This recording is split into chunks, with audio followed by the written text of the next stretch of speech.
Deshmukh high school आणि junior college नगरगण Nagpur येथील शिकणारी इयत्ता 12वी शिकणारे विद्यार्थी।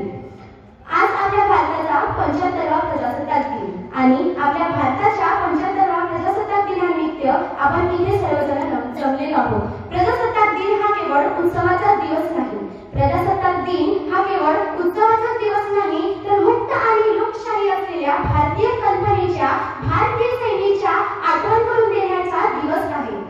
आपल्या भारताची कल्पना ही खूप मोठी आहे। कित्येक लढाया लढून, कित्येक बलिदान देऊन, त्यांची आहुती वाहून शेवटी हे स्वातंत्र्य आपल्या पदरी पडले।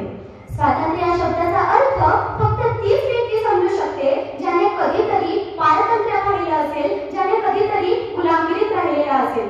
मित्रांनो, स्वातंत्र्य या शब्दाचे मूल्य शब्दात सांगता येणार नाही एवढे मोठे आहे आणि आपण तर खूपच नशीबवान आहोत की आपण या स्वतंत्र भारतामध्ये जन्म घेतला। मित्रांनो, त्या काळच्या ज्या काही अडीअडचणी आहेत किंवा त्या काळच्या ज्या काही पिढ्या आहेत त्या आपल्या पायात पडल्या नाही, याबद्दल तर आपण खूपच नशीबवान आहोत। मित्रांनो, भारत, हिंदुस्तान, इंडिया ही नाव आपल्या तोंडावर जरी आली ना तरी आपल्यातलं रक्त सळसळायला लागतं, आपली मान अभिमानाने उंचावते आणि जेव्हा तो तिरंगा झेंडा आपल्या समोर फडकत असतो ना तेव्हा आपल्या देशातील, आपल्या मनातील, आपल्या प्रत्येकाच्या मनातील ती देशभक्तीची भावना जागृत होते। मित्रांनो, किसी ने क्या खूब कहा है, किसी ने क्या खूब कहा है कि हम अपनी जान के दुश्मन को भी जान कहते हैं, कि हम अपनी जान के दुश्मन को भी जान कहते हैं। मोहब्बत की इसी मिट्टी को हिंदुस्तान कहते हैं। अरे, जो दुनिया में दिखाई दे उसे कहते हैं खामोशी, और जो आंखों में दिखाई दे उसे तूफान कहते हैं, और जो आंखों में दिखाई दे उसे तूफान कहते हैं। और ऐसा एक ही भारत देश है, और ऐसा एक ही भारत देश है जिसमें मेहमानों को भी भगवान कहते हैं, जिसमें मेहमानों को भी भगवान कहते हैं। मित्रांनो, आपल्या भारताला ना सोन्याची चिडिया म्हटलं जातं। का बरं? कारण भारतासारखा समृद्ध, शेतीप्रधान, कृषीप्रधान देश त्या काळी फक्त एकच होता, म्हणून कदाचित इंग्रजांना आपल्या भारतातून पाऊल बाहेर टाकताना खूप त्रास झाला असावा। मित्रांनो, 1857 ला सुरू झालेला संग्राम, स्वातंत्र्य संग्राम, स्वातंत्र्य यज्ञ शेवटी 15 ऑगस्ट 1947 रोजी थांबला आणि 26 जानेवारी 1950 रोजी आपला भारत देश प्रजासत्ताक झाला। किती छान ना मित्रांनो। पण आपला भारत देश स्वतंत्र झाला हे कुणापासून? तर आपल्या इंग्रजांवर, आपल्या भारतावर इंग्रजांनी राज्य केला त्यांच्यापासून। मित्रांनो, ना जातीभेदापासून ना धर्मभेदापासून, पण आजही हे आपल्याला पाहायला मिळत नाही।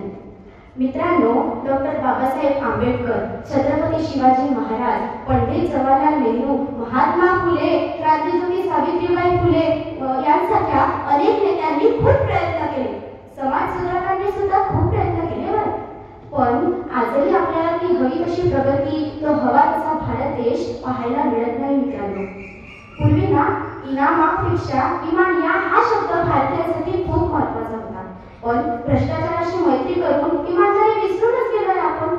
एवढंच नाही, या सूर्याला, या भारताच्या सूर्याला गुन्हेगारीचं ग्रहण लागलं। मित्रांनो, पूर्वी ना आपल्याला पैका रुपया हे माहित तरी होतं, पण आता काळा पैसा माहिती आहे। मित्रांनो, बघा किती बदल झाले। मित्रांनो, पण भारतात स्वातंत्र्य आलं, आपल्या हातात आहे, सत्ता आपल्या हातात आहे, भारतीयांच्या हातात आहे, मग आपण असं का बरं करतो? 52 सेकंद फक्त राष्ट्रगीत म्हटल्याने कुणी राष्ट्रभक्त होत नाही। 26 जानेवारी 15 ऑगस्टला झेंडा गीत, वंदे मातरम म्हटल्याने कुणी राष्ट्रभक्त होत नाही। नक्की या दिवसावर आपल्या गाडीच्या मागे तिरंगा झेंडा लावून आपला गावभर फिरल्याने कुणी राष्ट्रभक्त होत नाही।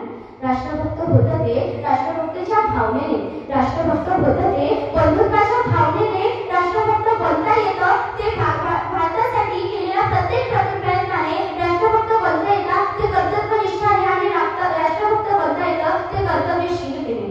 मित्रांनो, आपल्यामध्ये ते गुण आहेत का? आपण खरंच फक्त राष्ट्रभक्त आहोत का? आणि जर आपण हे गुण आपल्यामध्ये नाही आहे तर आपल्याला ते करायला पाहिजे। मित्रांनो, एक ते देशभक्त आहेत जे आपल्या देशाचे रक्षण करण्यासाठी सीमेवर सदैव लढत असतात। एक ते देशभक्त आहे जे आपल्या प्राणाची आहुती देऊन सदैव आपल्यासाठी आपले रक्षण करत असतात। एक ते देशभक्त आहे जे महामारीच्या काळातही आपल्या प्राणाची पर्वा न करता आपल्याला दिवस रात्र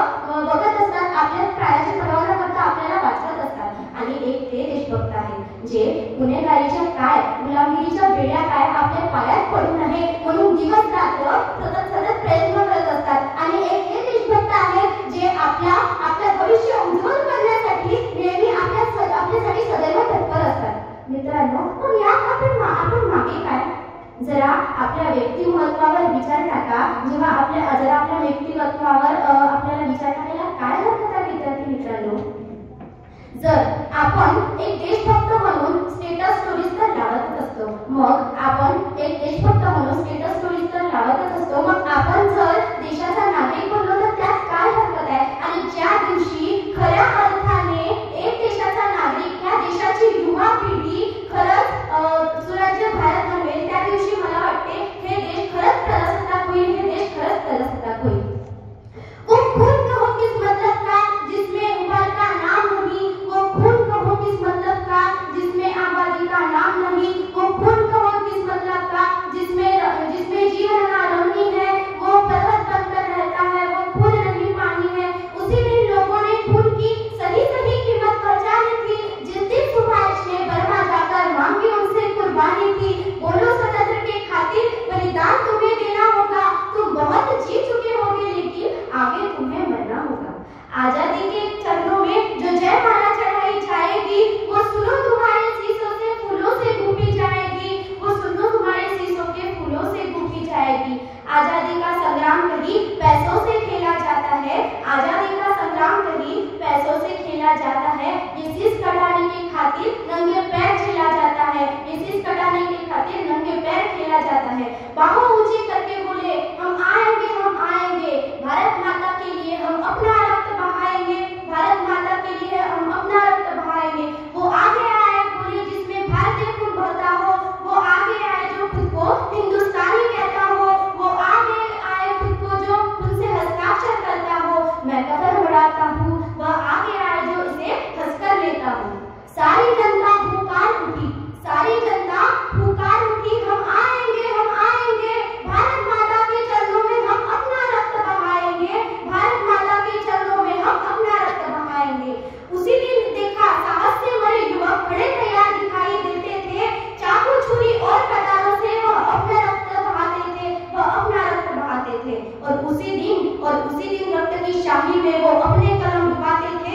आजादी के परमाणु पर वो खुद से हस्ताक्षर करते ही जाते थे. उस दिन तारों ने